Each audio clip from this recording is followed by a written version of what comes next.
Yar no yar in yogoran adna ya Yohana ya Manabe. Yar no yar in yogoran adna ya Yohana ya Manabe.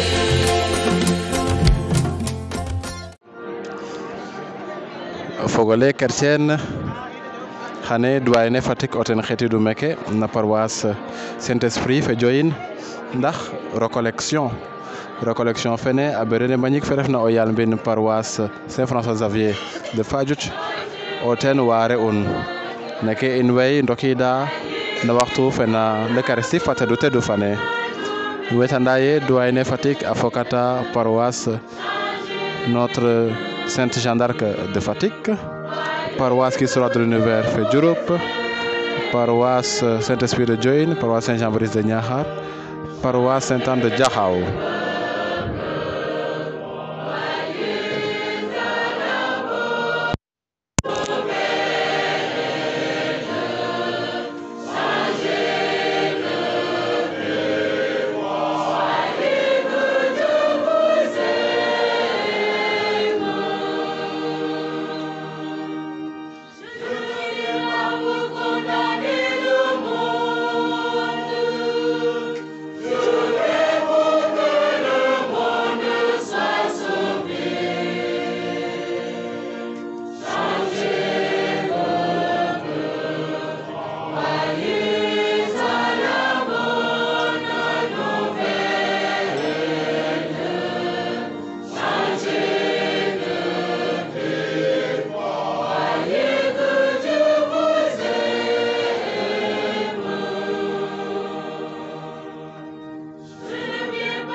Nogonla fafana fo benga fo yifte dula. Amen.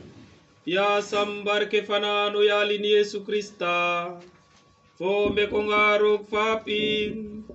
Fo nanirden no yifte dula. Ambudo tokin inofo.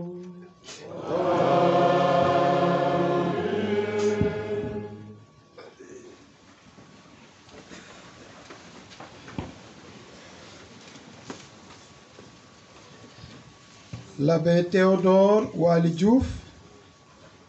aref yalmbin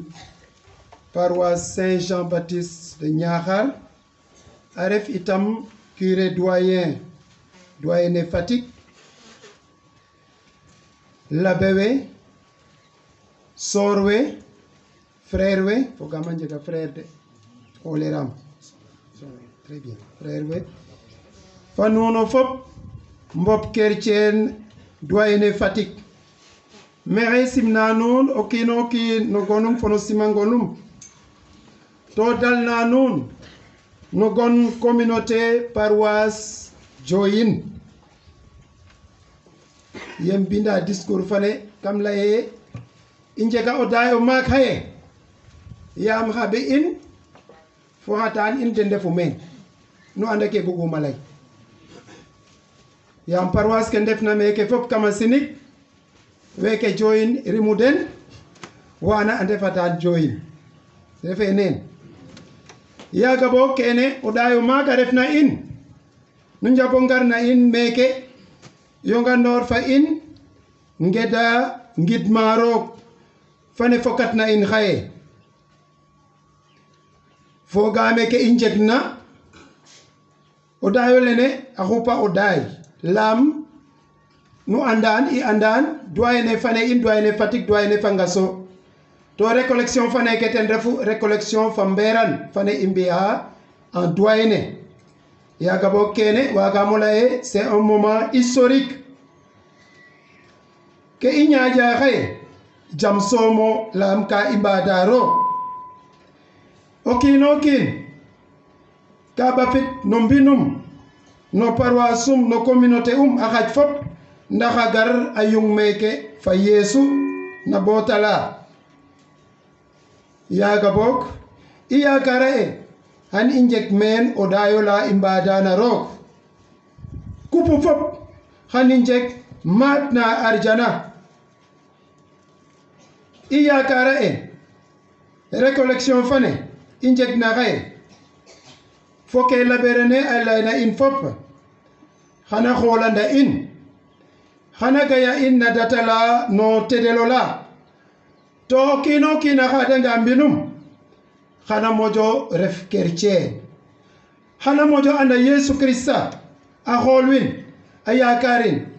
a dam no ten fane refna o mumucil adna yaga boog foges yasam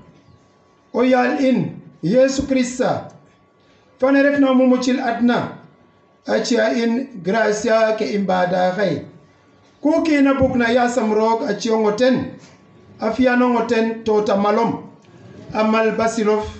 a mal jangu of a mal jangu fa tedu fane a mal doyene in doyene Fatick monsieur l'abbé Théodore Waly Diouf curé de la paroisse Saint-Jean-Baptiste de Niakhar et curé doyen de Fatick, chers frères prêtres, religieux, religieuses, chers fidèles du doyenné de Fatick, la communauté paroissiale de Diohine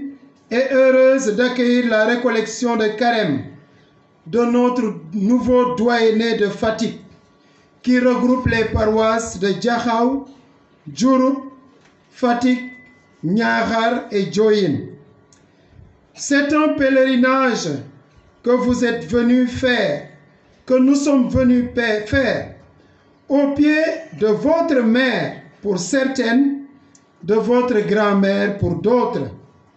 C'est évidemment pour nous une grande joie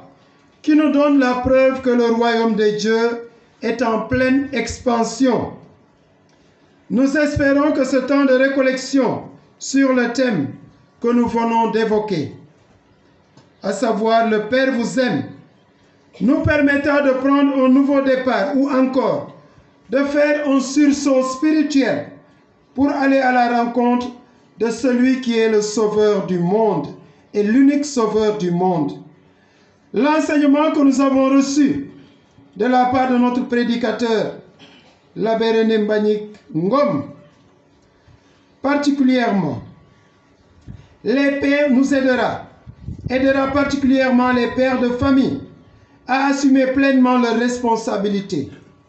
Je souhaite que les pères de famille reçoivent en abondance les bénédictions divines pour une mission toujours plus féconde. Et pour chacun et chacune de nous, que cette rencontre spirituelle soit pour nos sources de bénédiction, chacun pour sa part, pour nos familles, pour nos proches, pour notre doyenné, pour le Sénégal tout entier et le monde entier, qu'il en soit ainsi pour les siècles et siècles.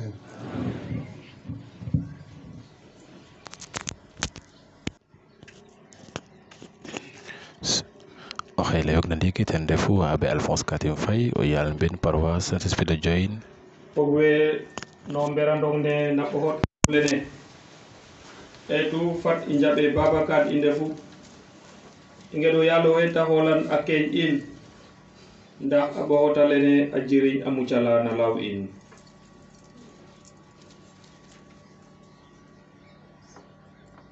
maxey weƴ la xoxes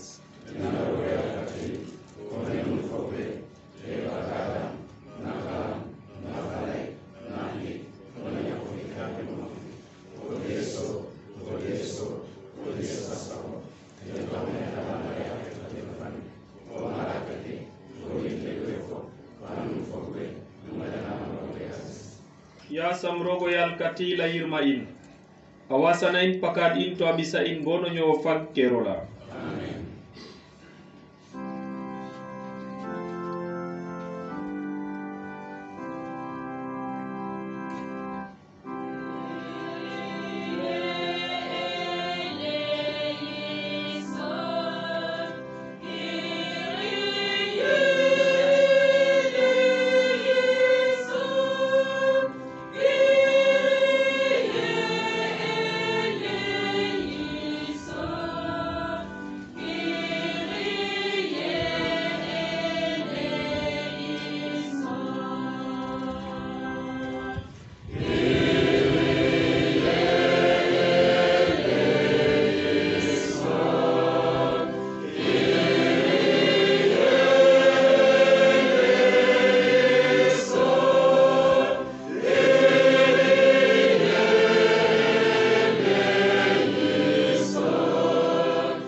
fatinge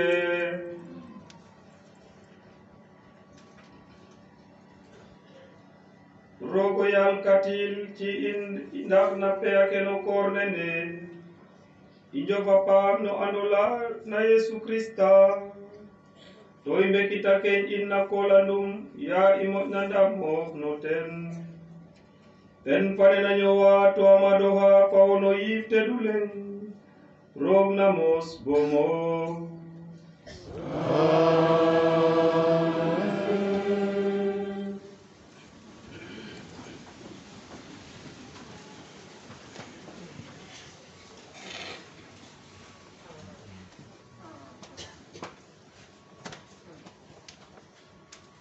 Lecture du livre du Deutéronome. Moïse disait au peuple d'Israël: lorsque tu présenteras les prémices et tes récoltes, le prêtre recevra de tes mains la corbeille et la posera devant l'autel du Seigneur ton Dieu. Tu prononceras ces paroles devant le Seigneur ton Dieu. Mon père était un Araméen vagabond qui descendit en Égypte. Il eut vécu en immigré avec son petit clan. C'est là qu'il est devenu une grande nation, puissante et nombreuse. Les Égyptiens nous ont maltraités et réduits à la pauvreté. Ils nous ont imposé un dur esclavage. Nous avons crié vers le Seigneur, le Dieu de nos pères. Il a entendu nos voix. Il a vu que nous étions pauvres, malheureux, opprimés. Le Seigneur nous a fait sortir d'Égypte par la force de sa main et la vigueur de son bras, par des actions terrifiantes, des signes et des prodiges. Il nous a conduits dans ce lieu où nous a donné ce pays, un pays ruisselant de lait et de miel. Et voici maintenant que j'implore les prémices des produits du sol qui m'a donné, Seigneur. Parole du Seigneur.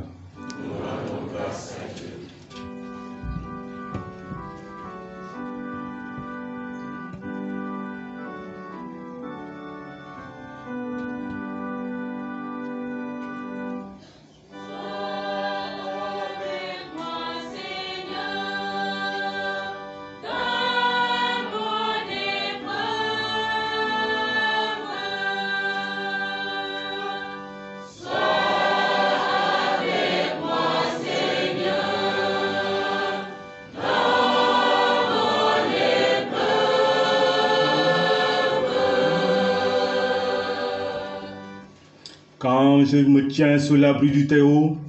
et reposé à l'ombre du Tout-Puissant, je dis au Seigneur,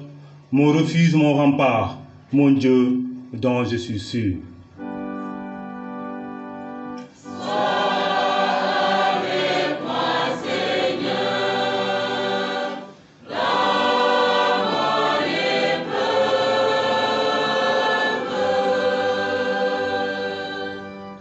Le malheur ne pourra te toucher, ni le danger. Approcher de ta demeure, il donne mission à ses anges de te garder sur tous tes chemins.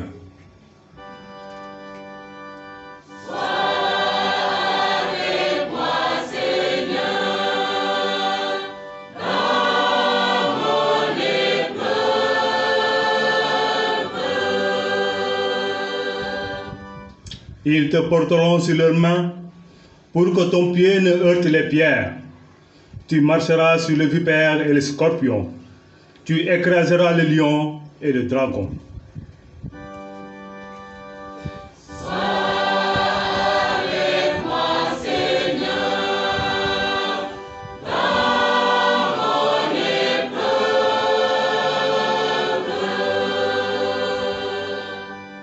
Puisqu'il s'attache à moi, je le délivre, je le défends, car il connaît mon nom. Il m'appelle et moi je lui réponds. Je suis avec lui dans son épreuve.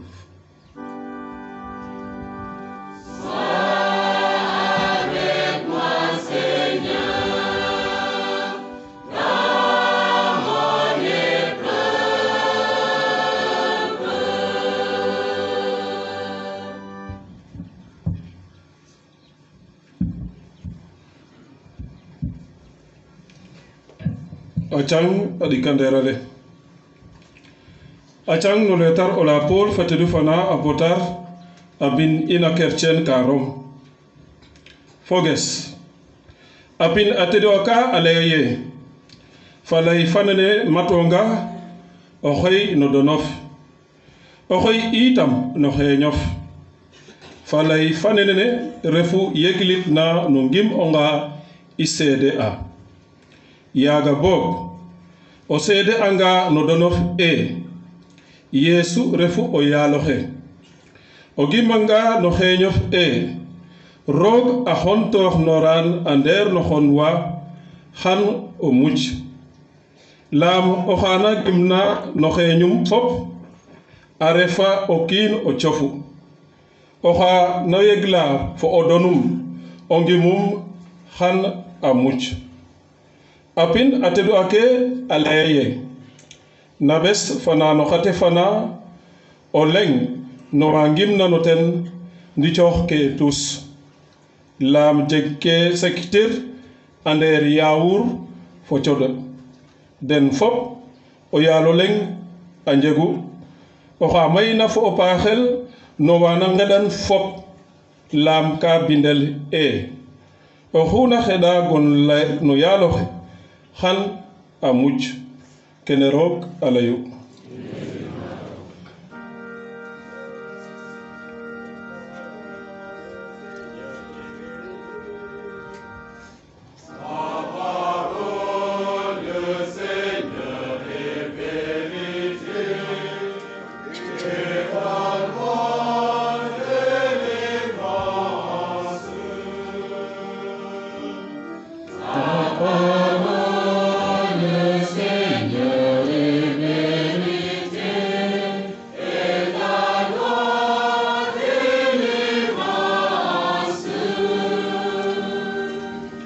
falayof o yaaloxe ndigil a refu to ke bilof a mucin o kiin nange o ñowta o gaf soom nda a nanga o ñowta o ñuxur o la xatna no dono la roog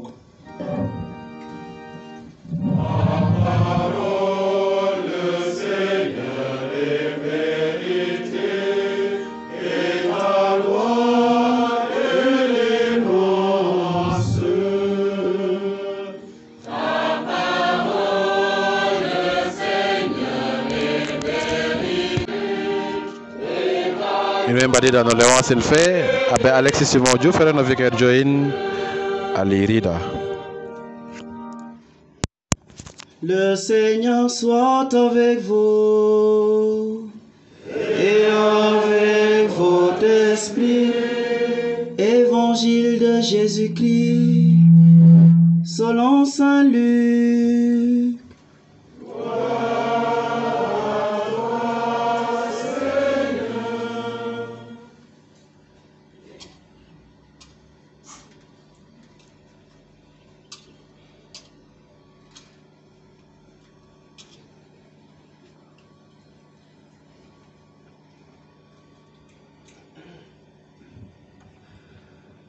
Na pe akana Yesu amaya fo yifte dula abafta nakal ala yurden to yifla abisan nombin ombotu maga Seitane afogan nonyal harba hainahik to ape akaga fop Yesu nyametik ndaya ongap onga no korna afafna tahehel yaga Saitane alaine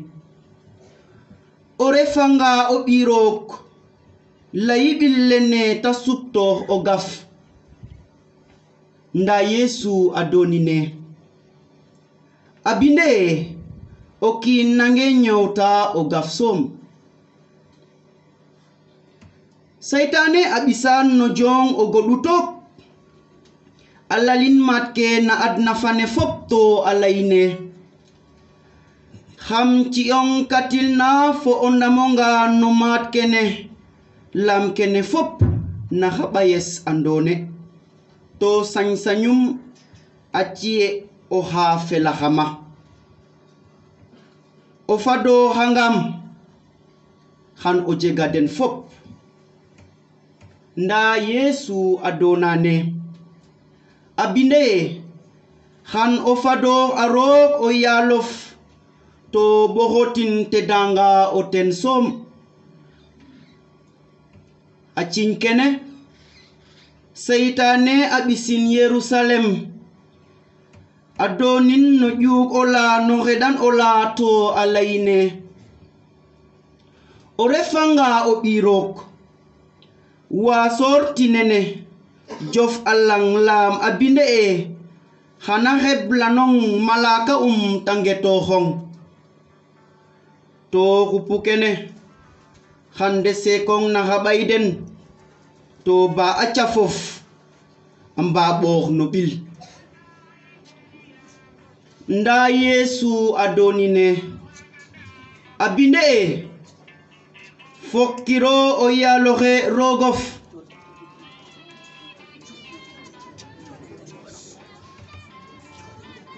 ya saytaane a pang na xa peem ake no poka ten fop a reta a goɗa Yeesu bo no ngaponga te xel na o dakoxit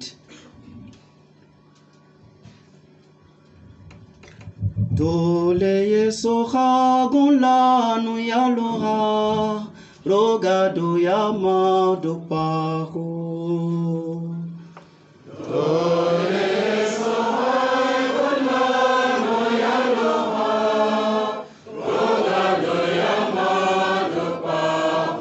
Dole Yesu xagun lanu yaloxa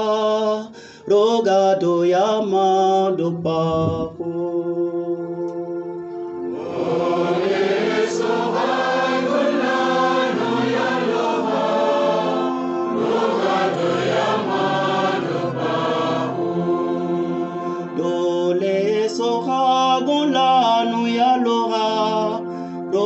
do yama do pahu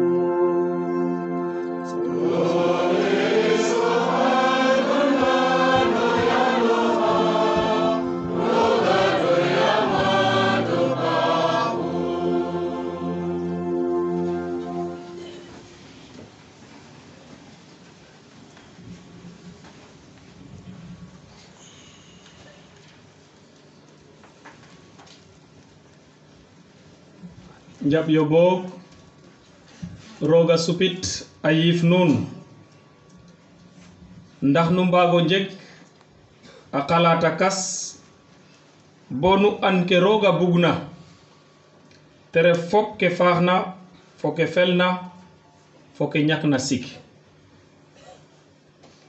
foges no ngimonge fo haɗele maxene Paul fatedu fane a firan togu o ngimonga kercen ka Rome to bugamo luɓaden ndax i ndakoox sakatin solo fe na falay fe roog ke falay fe roog a fiya no ñow no ngim in fo na ñaaƴ in na adna fanene falay fe roog i andan a qoolanda refu nda it o ñoowa refu falay fanene refu ndulerna no ngimonga i mbaare a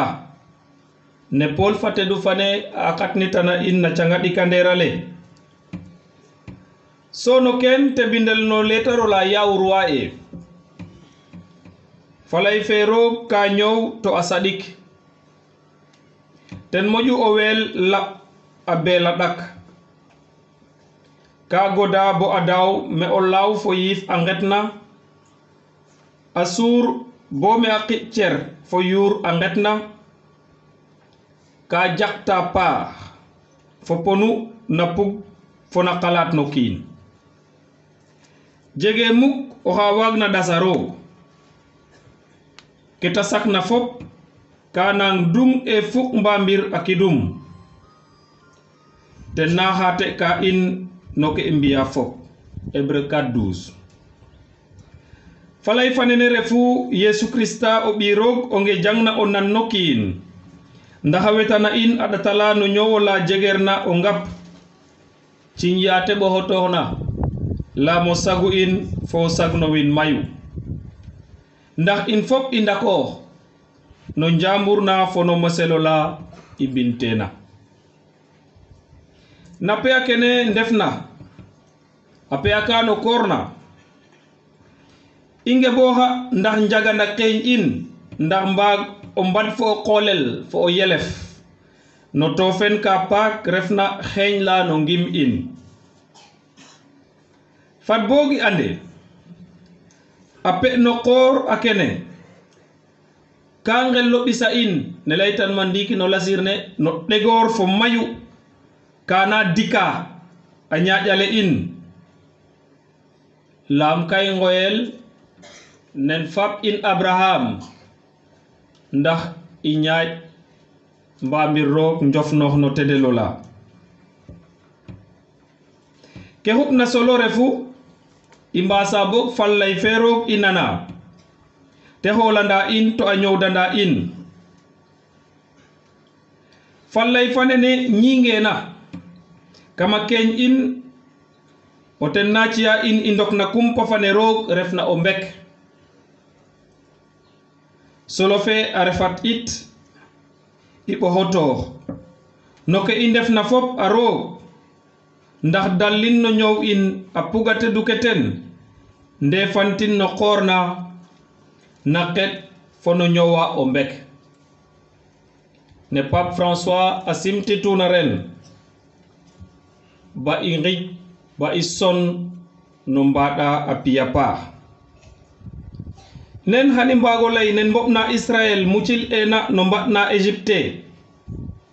mexey ɓisida ndiki xa tim xa perandaxa no lang ka ciyaxa mona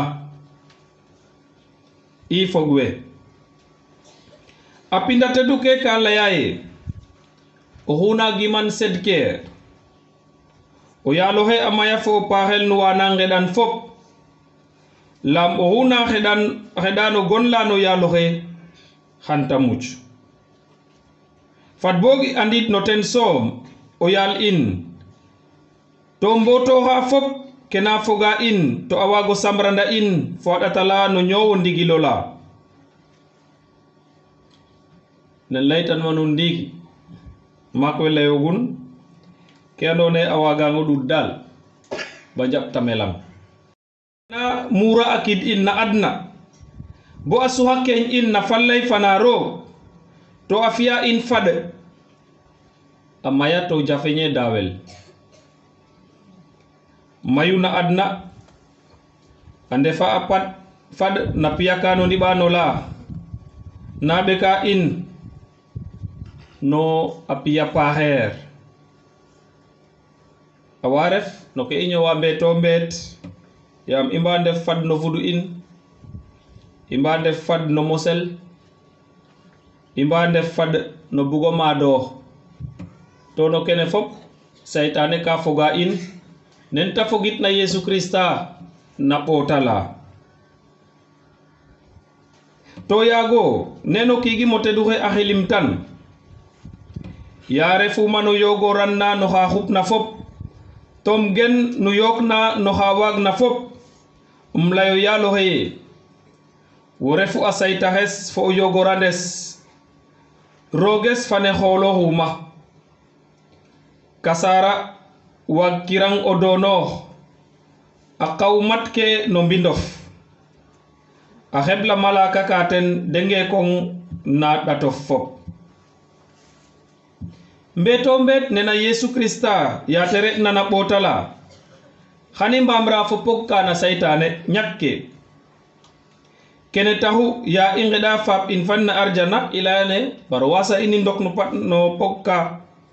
nda mucliin nda koy i mbasit yife faño roog no pog ka lamit i mbugan na koox in eetu fop lam roog ananga saytoxa a ñaaƴ in na adna fe a jema kana goɗatiranda in fo pog kene nda i mbugange sutoox no pog ke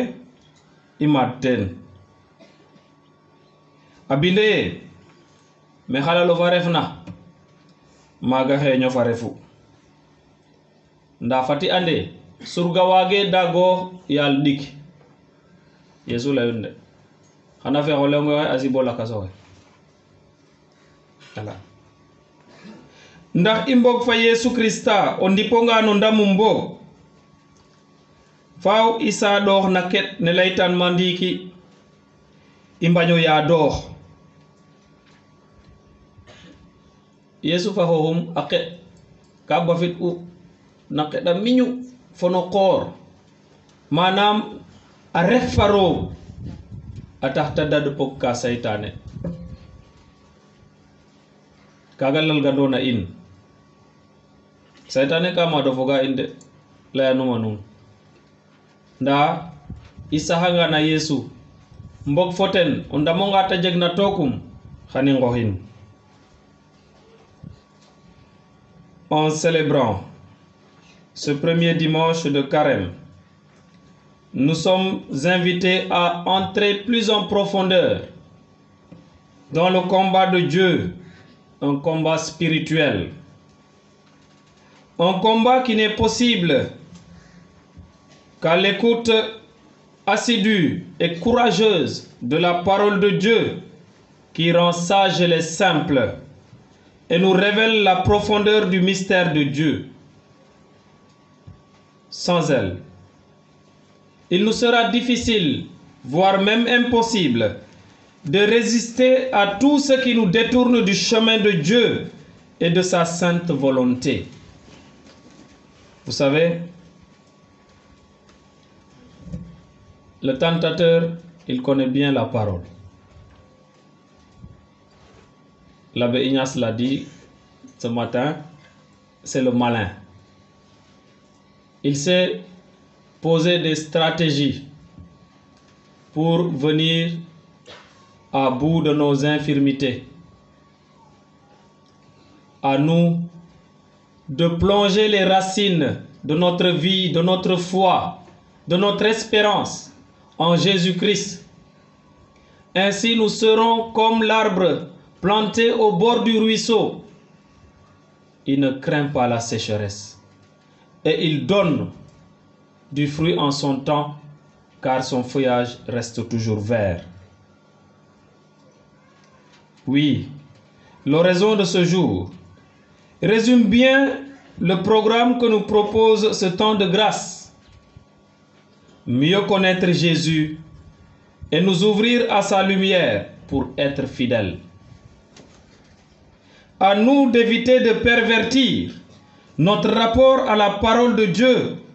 à l'instar du tentateur devant le Verbe de vie, Jésus-Christ. Ces trois tentations auxquelles le Christ a fait face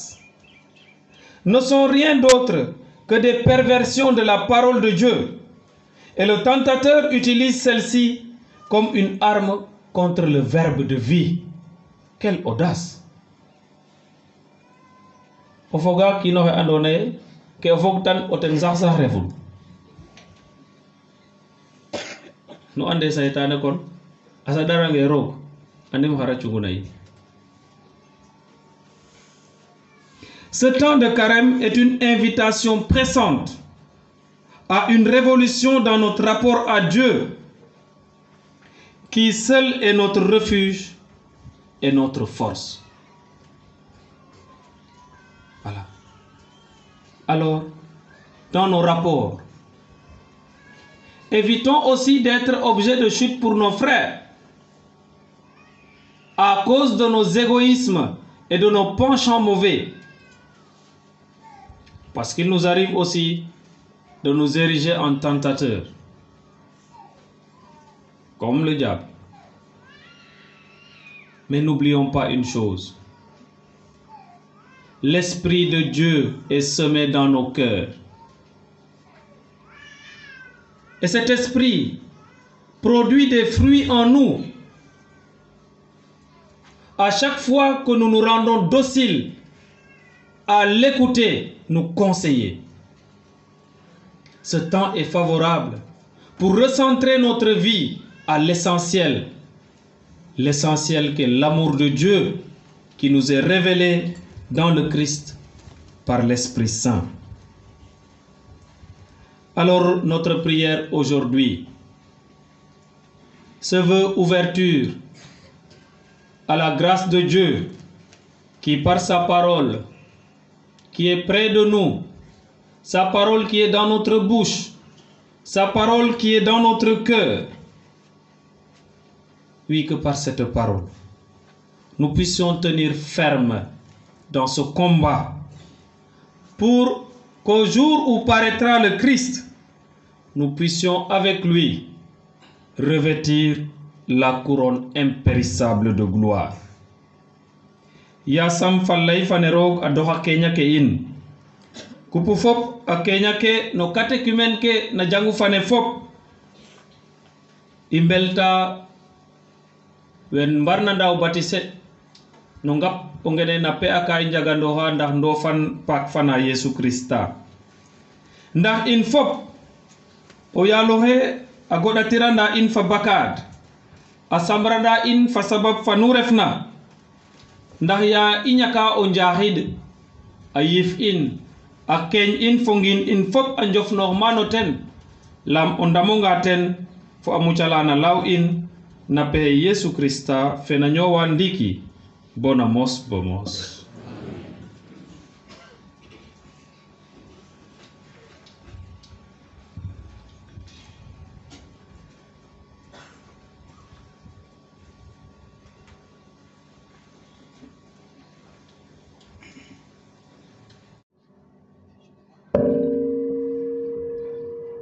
Fat indako sede atino ngim in.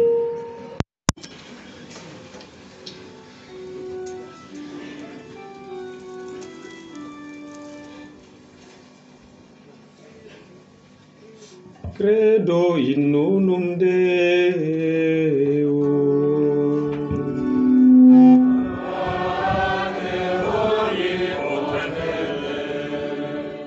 Pactore celi et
d'un cœur unanime,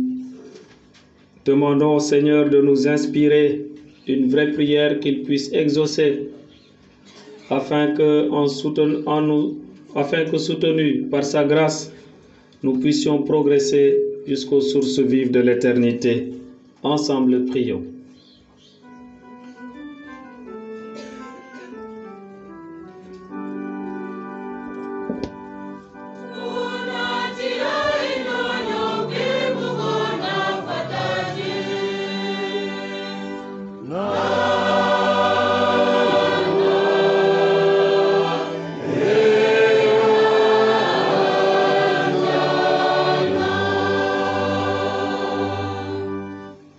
L'homme ne vit pas seulement de pain. Seigneur, par l'Eucharistie, tu nous nourris et nous donnes des forces vitales pour faire face aux épreuves de la vie et aux tentations qui nous éloignent de toi. Ranime notre foi et aide-nous à prendre conscience de l'importance cruciale de ce sacrement que nous négligeons souvent. Seigneur Esprit Saint, écoute nos prières.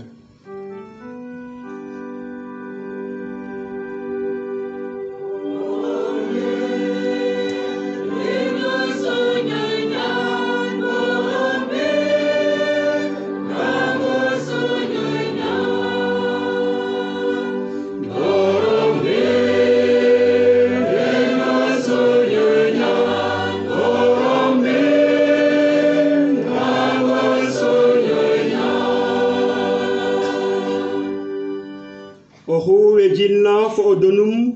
mbamirno fop e yesu refu o yaloxe han amuj me ɓoxtang roog jangu fane in cien ta gen no siwanda to a tedla gollewo mbeto mbet yasam o ref a qolan alina ɗoxa in ya i njahidna to ci fop e mo'na da mbaag o ndakoxidna qenjen fop mena wo yon fa Jean-Baptiste fate du fane in way ngeɗan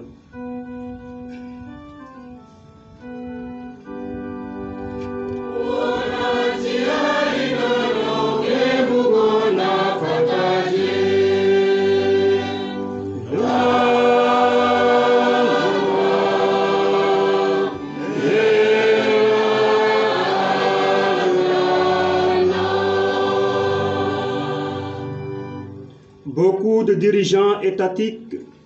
se laissent tenter par les abus de pouvoir et le désir de dominer les autres peuples, ce qui fait germer des conflits armés sanglants. Seigneur, envoie ton esprit de paix et de sagesse sur toutes les zones de la terre qui actuellement souffrent à cause de la guerre, de la violence et de la famine.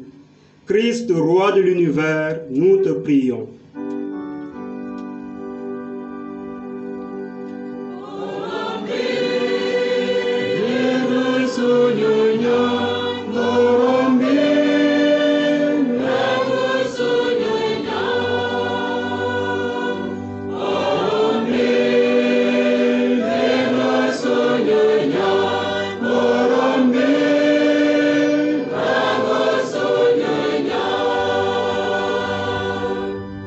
Lam fop we njirna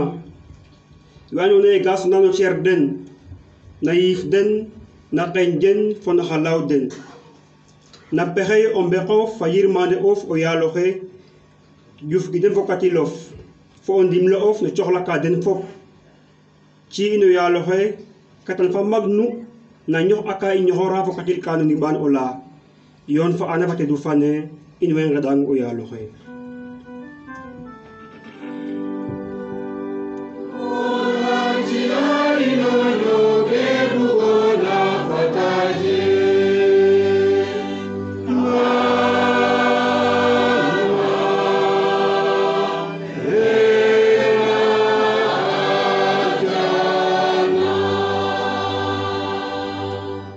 Pour nos différentes paroisses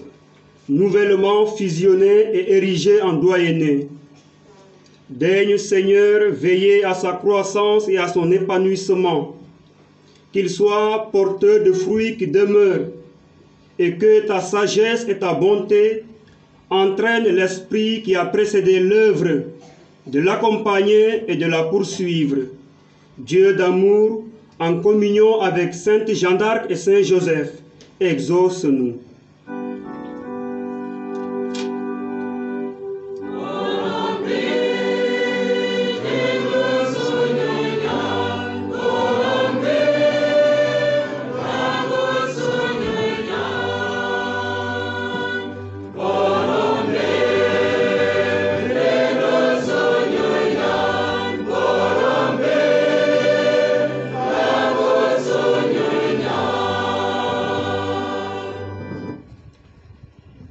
Dieu qui sait toutes choses, réponds aux appels de ton peuple en prière et dans ta bonté, daigne nous exaucer. Par Jésus, le Christ notre Seigneur.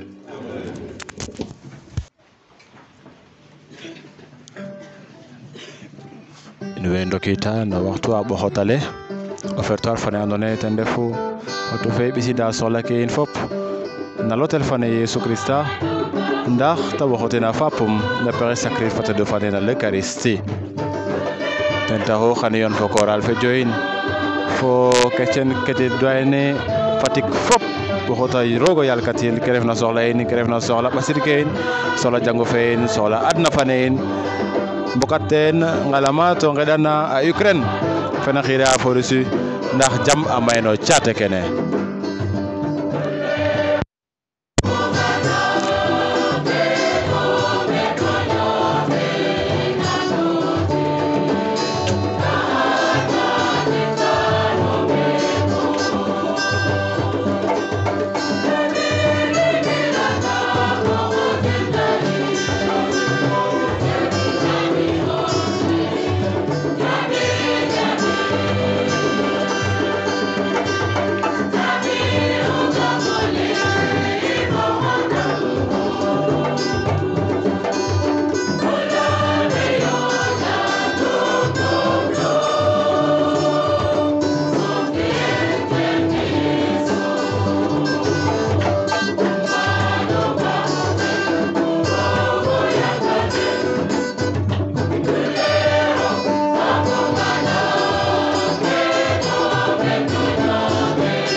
fatinget fogwe ndax sadak fe ina fela roog fa po yal katil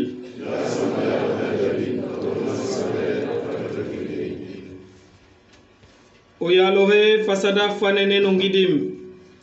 i ndopa a ñaaƴ in njofa na paak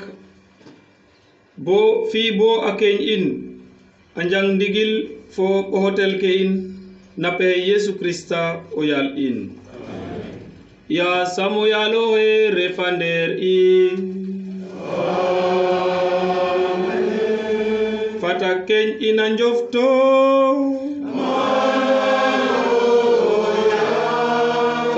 tingid ma rogo yal i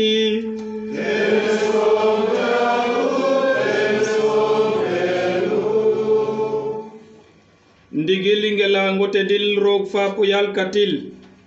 ndigili ngelango ngidim man nu ref na bo mos lam na pexey korna i mokanta cer in bugo o dis xirit paxer ka in yoda yif in menawo to wona ciya in doole to suyna in na pe Yesu Krista o yal in no ten malaka ka siwanta gonof to a ƴuga paamof pindel ka arjanna ka mayna o ɗaay a yona den fop a siwandang ino itam jaɓi i mbokat a ñuxur in fa den i siwandang to ngima e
tigi o yaloxe nawo dongo tedel a xata ten taxu i ngeɗang o tedan o hotel kene o juur toog ten barke fana no yif tedula ndax da suptoxana in cerka fa fo oyola Yesu Krista o yaal in ya coono ka te jaɓɗina a matidna a janga o gaf a gidmaro a xaɓtin a cooxin dal ɓe a laye njang yo ñaam nuno fop lam kene refu ceres ke ɓoxot tena lam o sagu nuun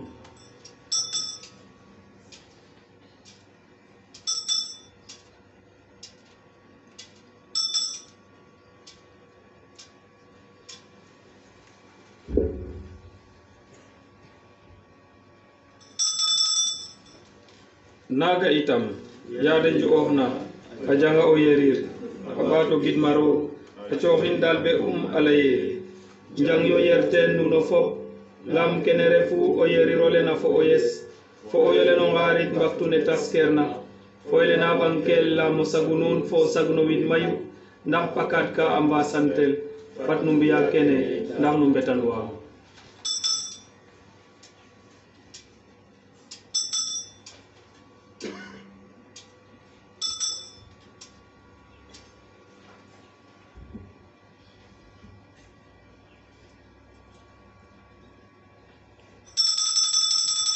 sofa kumpano ngim i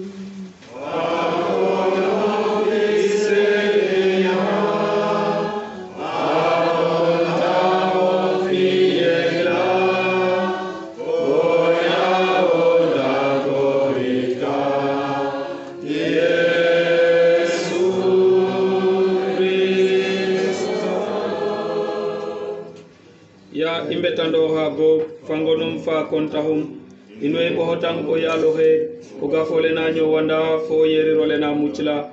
inwe ngidmang itam lang wo ciwin imbamir fa o tedlang inwe ngeda fa ne wanda yifte dula fokata ini defleng ya indawa alas in nu cerke fafo oyole Yesu Krista wetandori oyalohe asilof ne launana adna fane fop sad kandien nombe konga il va fana in François fay fana in Benjamin fodwanuna fop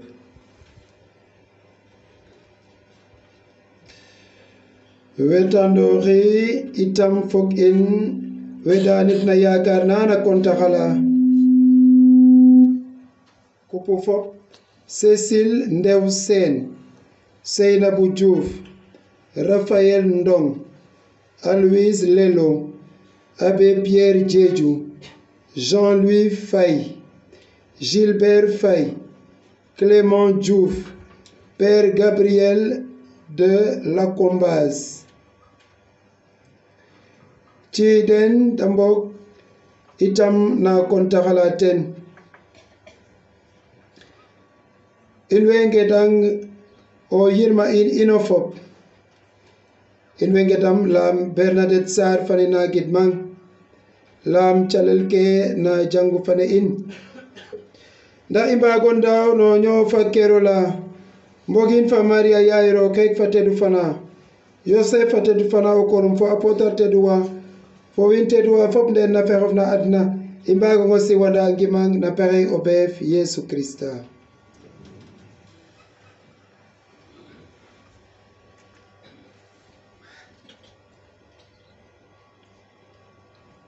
na pe Yesu Krista fanene rofa poyal katil foten no yifte dule tedanga nu refna fondam nu refna angelang namos bomos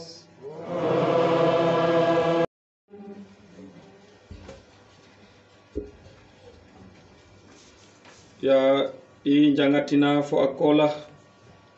akedale o yalo Yesu Krista wasitna in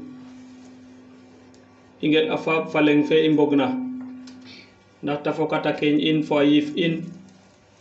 fo imbag o ñaaƴa na ɗatalengale na ɓiska in no matna ten fab in fanena arjana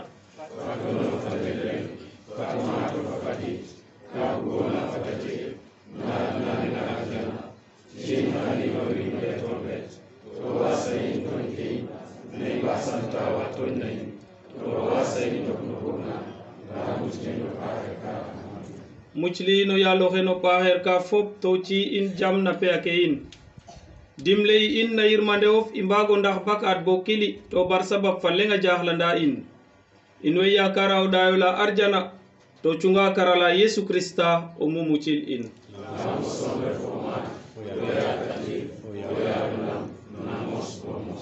Yesu Krista o yalo he wala ya potaro fwaye me hatta nun jam me ci anun jam mes baro det pakat ke in da deti o ngimo ngen o mbop newo nene bugtanona bo fi jammander den to fokati den o fanena nyowa to mado ha na mos bo mos amen ya sam jam fanano ya loha a refa in bo mos amen fogwe fatokinokin a sallano kendum jam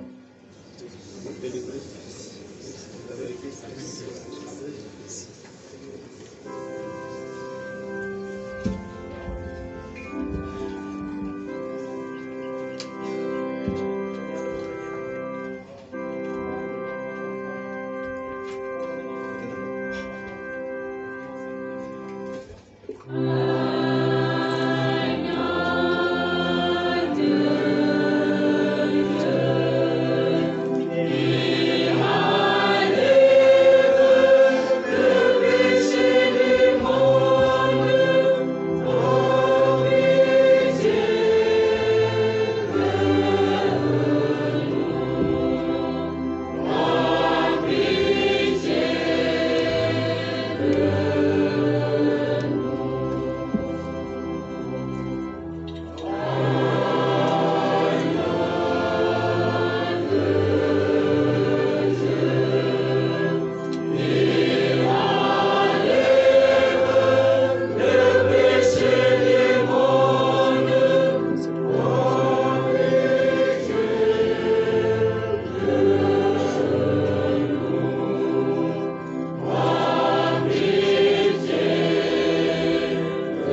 et du couchant, et prenons place à table au festin du royaume. Venez, manger de mon pain et boire le vin que j'ai préparé pour vous. Umbal rogonge na watna pakat ke adna fane ohe. Foppe ngoye nana nyamala ten adaya.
waxtu fane o yaalo xe Yesu Krista a ñowin kain fo cerum fo oyum a fadida ten taxu kecen ke a ɗaya ten yada mbagda o ndaaw no cer ke Yesu Krista fane andone a jaɓa o ɓoxot cerum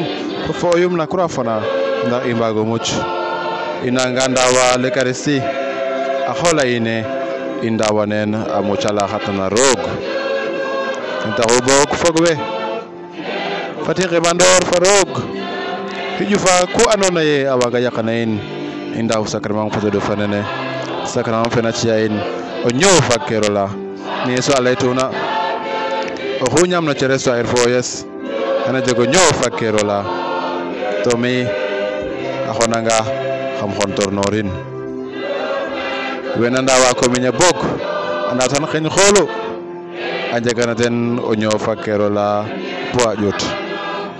so faax kumpano ngim in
Mes fexane coordination chorale qui doit être Fatick Oden Gimoun, ça ref chorale qui est paroisse Saint-Jean d'Arc Fatick,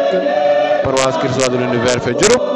paroisse Saint-Esprit de Diohine fait andonaye ten na in xay, paroisse Saint-Jean-Baptiste fait Niakhar, paroisse Saint-Pierre. Donc la coordination des chorales du douane de Fatick nous a animé cette belle célébration eucharistique présidée par l'abbé René Mbagnick Ngom, curé de la paroisse Saint-François Xavier de Fadioutch.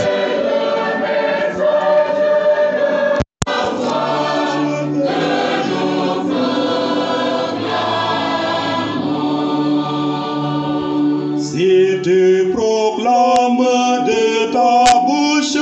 que Jésus est le Seigneur, alors tu seras sauvé.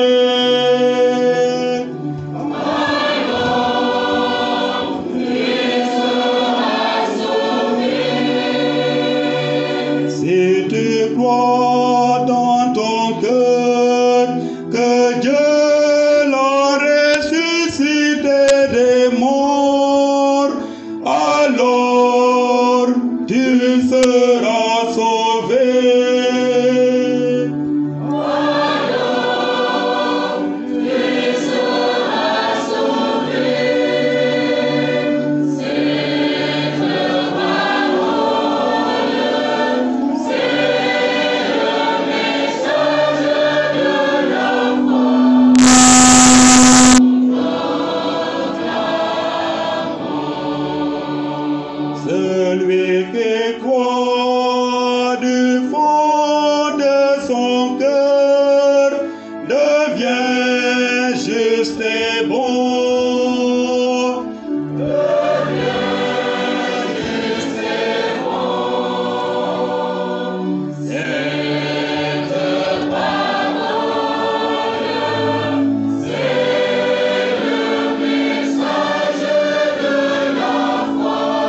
numbasana mondik ka jek deuxième ket fana i mbug na mbi numbasana in de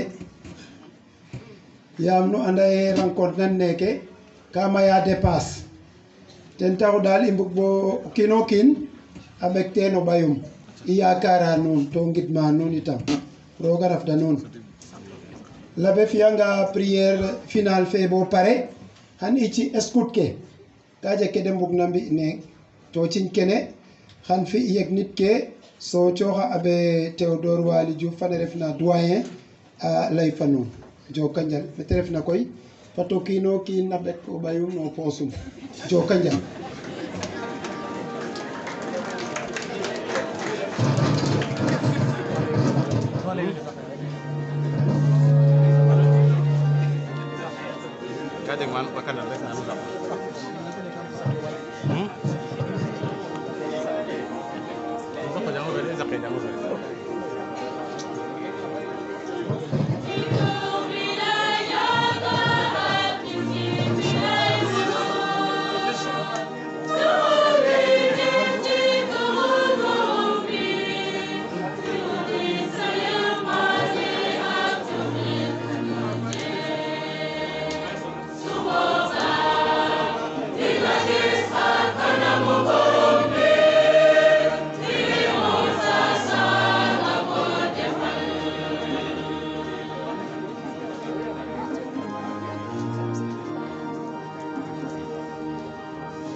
Pati batunge go yalo e.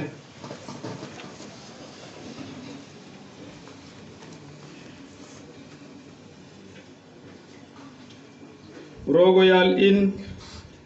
o gafole in dawna nawo aciya ina kenya kas ana ñowda ndaw ngim in onge abata yakar in to aciya in dole ndax i mbago mbex akat ni in i ngexel kili a Yesu Krista ten soom ref o gafo ñowula na ñowanda in fo cerum fa fa layum in way ngeɗang na pexe Yesu Krista o yal in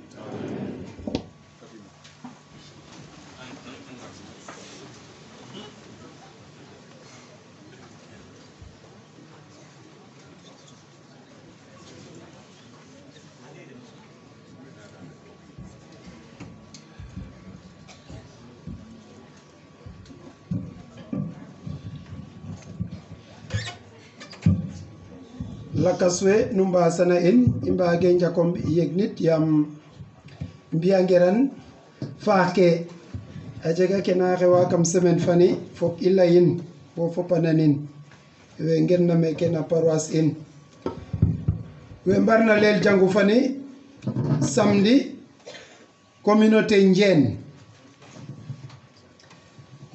ka jofna no souscription ne pour calel ke na jangu fani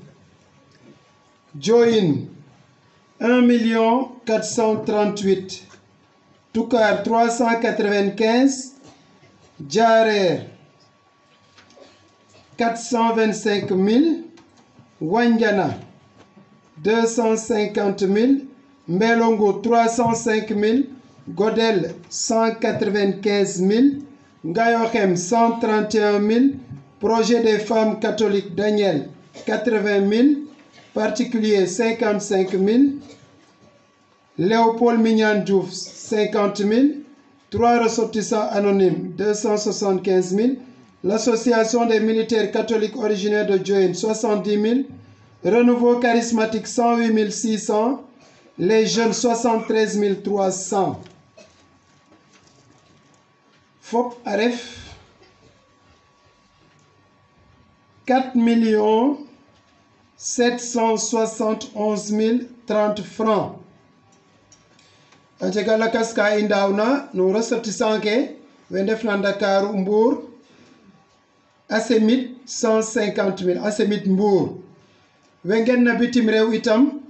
500 000 deuxième quête de la 15 août 122 130 Forage Diohine 100 000 équipe enseignante 70 000 Mairie Diarer Yon Foten ministère de l'urbanisme a ci'a in tonne xarɓaxayna ciment Pierre Diagne a ci'a in tonne ciment in way ngidma nuun fop to je profite de l'occasion nuun we ndefna meke fop nu njegata paroisse nda Diohine rimu nuun yaaga bo ku kiina waagna teen i ngeefe tus i mbaganga ɓek teen o ɓay nuun yaam nu nga'a jangu fane in jangu fene Diohine paroisse Mère du Sine kata newat ten taxu i mbugta moƴo yaaj nda chrétien ke fop tiga xewanga fop a ngaranga a mbago ngej teen joka njal ku kiina na teen rek xan roog a rafdino ten lundi au fait 18h messe à Mbelongit avec l'aumônier messe xana jeg au fait 18h kiran fat i ngorgolo les tenues décentes ɓaato gidma nuun to xeɗa nuun itam patience yaam i mbutwanga bo pare a jega activité leng-leng adoration chapelet to xeɗa nuun itam vraiment i ngorgoloox a jega ke Pape François a binna Laudato Si mais i ngenna ka waro xen mais o kiina ñoowa ka waro xen a mos ten taxu ku kiina ñaamna meke i ngorgoloox a jega poubelle ka ndefna meen a fi'angaan i ɓekin no poubelle ke bugaam daal i mbaftanga meen mbind ne a xen nete xenitna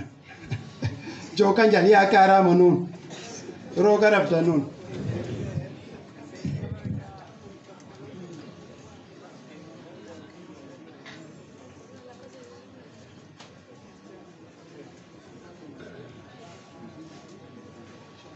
comme bugimo ɗonger xa ɓil yaam we simena fayangeexe donc muñañal min ke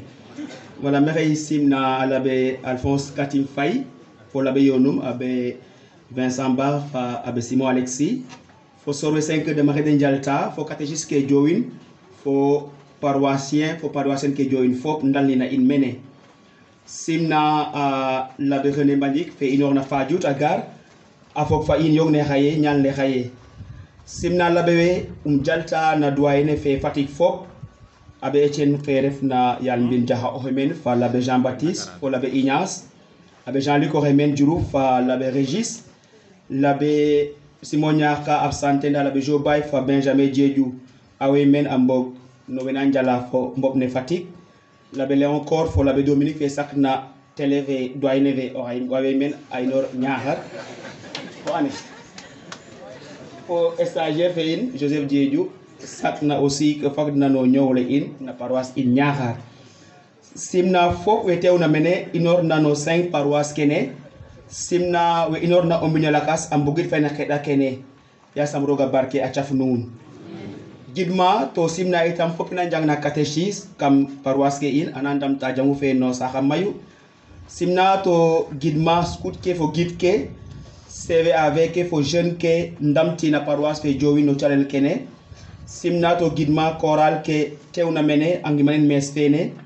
simna o hoɓek na o ɓayum no yongne xaye te ref sax passe pour gar wala te ref no jang a pindateɗu ake no service na mes fe no caw ke na njawel pour wene mbago ñaam wene mbago njikkeɗa ñaam ka wene mbago yer itam foofi yam kooro bo ndik no koor i ndefu alors simna o kiino kiina nuun to xeɗan gracia fana roog a fudoox took nuun duwayne fa in duwayne fa nga sa ref ndigilo nda kam bug xayo seede ke refna o ñoow felole i ñoowa ander in i labe mbug ɗo gidim labe jaltana duwayne fene yam fek samba sengum wage yoɗa ndok il a fallu que labe yone sa yon fa in pour i mbago mbadid na bes fe xaye donc nuno labe we ndefna na duwayne Fatick fop maxey simna nuun to bugam nu mboxana den no calel den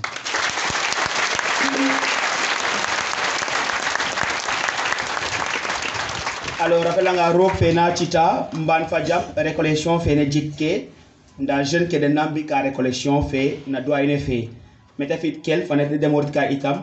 waxtu ma fadanga wete soɓ ka meen xana mbaag o leynu kaaga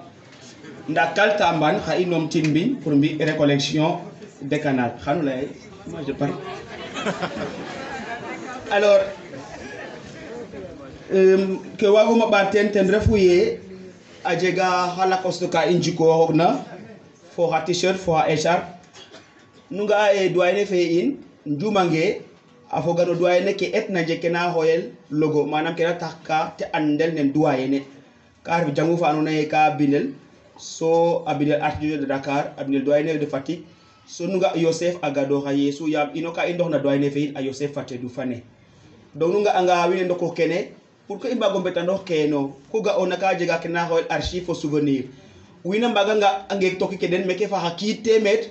o kiina gara lay a kene diw ne xew una xid nangam neke fa neke demeordu kaga taxu i njikwa den refe soom tig xaalis ka jol tig xaalis donc a maada yoqa maana ndete njika den alors men mokit ka ten refu avant rek résumé na français ɓaato gidma a paax a l'abbé René Mbagnick vraiment fe waxtaan na fa in lay na fa in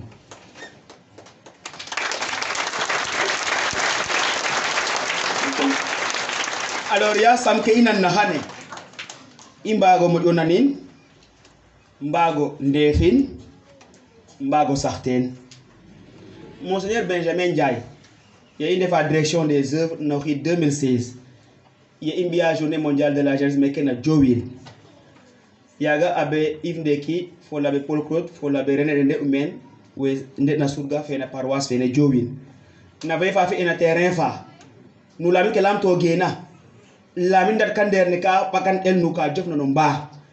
Monseigneur tontu alay wiin we alay jeune ke e a comme nu layena ye a ndeer Yesu fo o mbaax xanu njil ka e njilyo Yesu jare sax i jemo expliquer a kelfa ɗum falayno kelfa yo koy donc nuta saxitna adna waage waago fela fel wa moƴo annora roog ke roog a anerna donc fat i ndefa roog ndamna Yesu Christa point voilà je salue toute l'assemblée et je dis merci à la paroisse de Diohine, merci à toutes ces entités, aux curés, aux vicaires, aux religieux de la congrégation des filles du 5 cœurs de Marie, aux consacrés qui sont là, aux confrères avec qui nous travaillons. Merci aux scouts et guides, au CVAV, à la chorale ou aux chorales qui sont là. À vous tous et à vous toutes qui êtes venus ce matin passer cette journée avec nous sous le couvert du Saint-Esprit. Que cette flamme d'amour qui est l'Esprit rayonne en nous connaître. Et demandons au Seigneur la grâce d'écouter ce que l'abbé Mbagnick nous a dit ce matin, de l'appliquer et de demeurer des gens persévérants et persévérants dans la foi. Et retenons qu'entre tout ce qu'il faut choisir dans la vie, il n'y a que Jésus-Christ, comme l'avait dit l'apôtre Paul. Il n'y a rien qui est supérieur au Christ. Et puisqu'il n'enlève rien, mais qu'il donne tout, comme disait le pape Benoît XVI, Alors demandons la grâce d'accueillir et de recueillir ce qu'il nous donne. Mais ref na koy xa i ndaw barke fe no labexe acin barke fe xa i lasir kay ɓisidna i mbutu mene normalement waxtu feke a soɓa in i ndoka na adoration nda me xeɗa wiin we rek ana fi'a 4 heures 16 heures i ngar mene mbi chapelet fo adoration à la demi i ngaat 4 heures demi i ngaat donc i tarde ka som na 30 minutes nda kaga fo koy ka ref ka den japonais mbi'a rek ñama jalayo i refe sieste jege merci.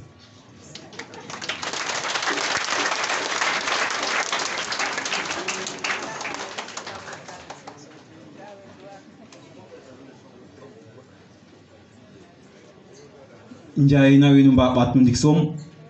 commissaire nu mbaga mbadid meke merci. Fok doyen Fatick mais simna nun fop xonen gonum simangolum c'est Jean-Jules Bernian, commissaire régional des scouts de Kaolack. Peut-être que je Kaolack dans Dakar. Donc l'agence scout de Kaolack couvre le diocèse de Tamba, le diocèse de Kaolack et le doyen de Fatick. Donc ce découpage qui vient de tomber, on est en phase avec l'église parce que ça fait des années. On a voulu faire ce découpage, mais malheureusement, ça ne nous arrangeait pas au niveau scout. Donc le doyen de Fatick, en côté effectif, couvre à peu près 70% de scouts de Kaolack. Donc séparer ce district, ce diocèse, voilà, ce doyen dans la région, ne nous arrangeait pas. Donc ce qui a fait que ça a un peu tardé de notre côté. Mais on est en phase avec l'église. Donc aujourd'hui, on est là avec le chef de groupe de Diowi, Jean-Marie, le commissaire aux finances, qui est aussi le président des jeunes du doyen de Fatick, Emile Abdou, il est de Diowi, et de Diakhao, et Jean-Siaka Dembassène, qui est le commissaire à la branche rouge des scouts de Kaolack. Donc les scouts de Diowi m'ont demandé d'honorer leur aumônier, Abbé Vincent, la sœur conseillère Marie-Gabrielle, le parrain Paul et la marraine. Donc ils disent, ces gens leur ont beaucoup aidé dans le travail. Ce n'était pas évident qu'ils réussissent sans ces gens-là. Donc Kangar pour den guide madem, à la reconnaissance. Quand l'altaï, il s'attache en tant que guidement, donc comme mes soyez Jigda, il bouge l'Aïten Mayo, peut-être appeler un prêtre parmi vous qui viendra nous accompagner avec les commissaires qui sont ici pour remettre les foulards. Donc je vais appeler Abbé Vincent Sarr.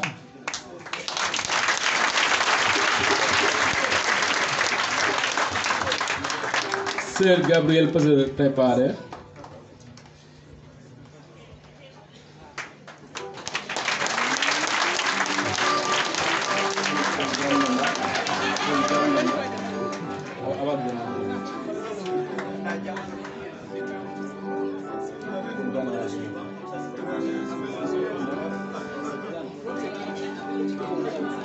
Paul Gann, le parrain des scouts et guides, et Hélène, la marraine. T'as Hélène?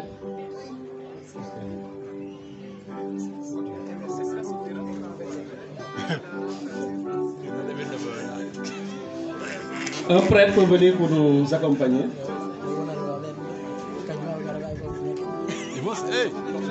La chorale pouvait nous aider pour le chant d'engagement devant tous.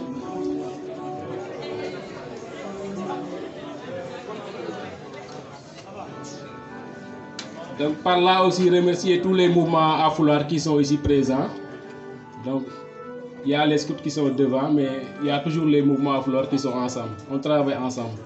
Merci beaucoup aussi.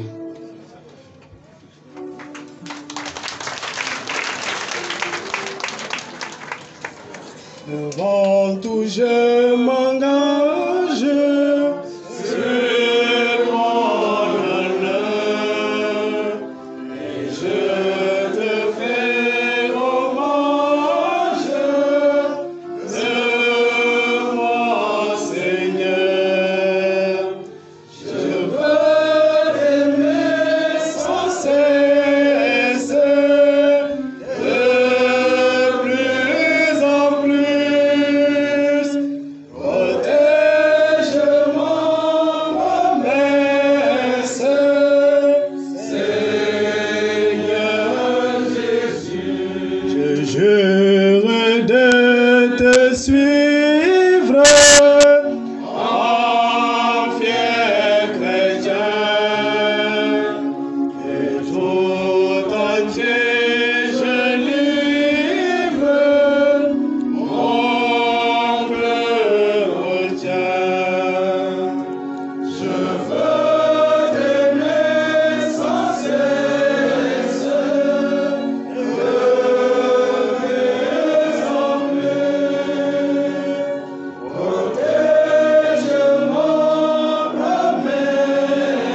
Yasam rogo yalil Fafana openga fo ifte dula abarke anu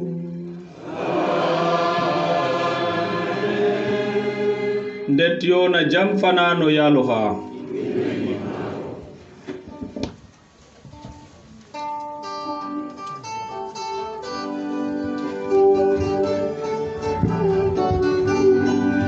Le Père nous aime tous, c'est la merveille révélée par Jésus.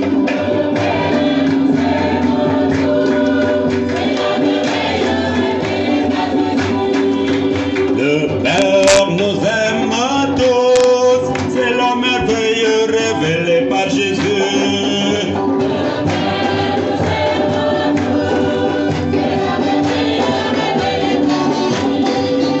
Accueillons l'amour que Dieu nous donne le premier. C'est Jésus-Christ, le vrai visage de Dieu, notre Père. Comment annoncer ces bonnes nouvelles?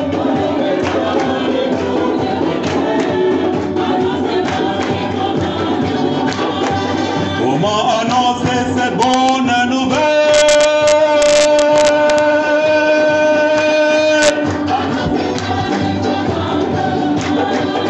Le Père nous aime tous, c'est la merveille révélée par Jésus.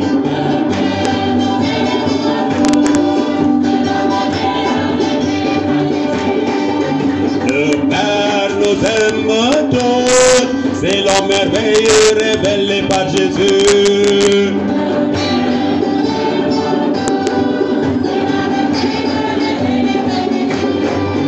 Accueillons l'amour que Dieu nous donne le premier.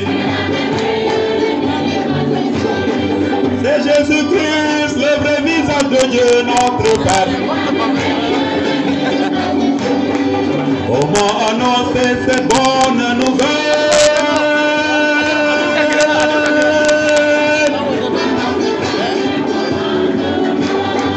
Comment annoncer ces bonnes nouvelles?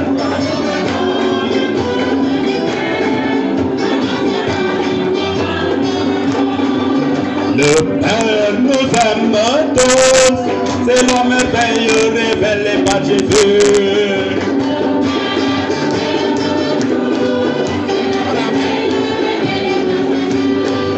Le Père nous aime tous, c'est la merveille révélée par Jésus.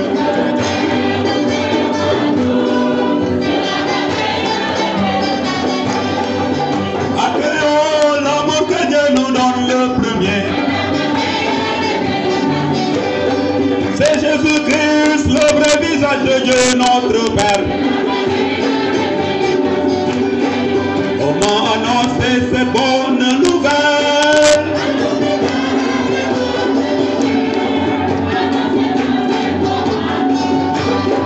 Comment annoncer ces bonnes nouvelles?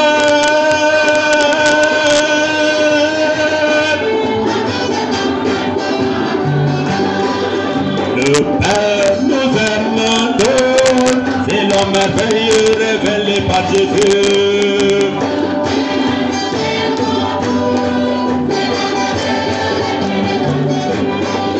Le Père nous aime tous, c'est la merveille révélée par Jésus.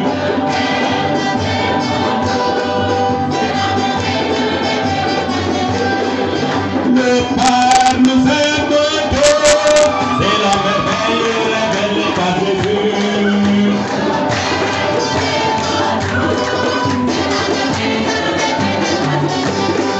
Comment annoncer ce bon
Yai no yal in yo koran adna ya Yohana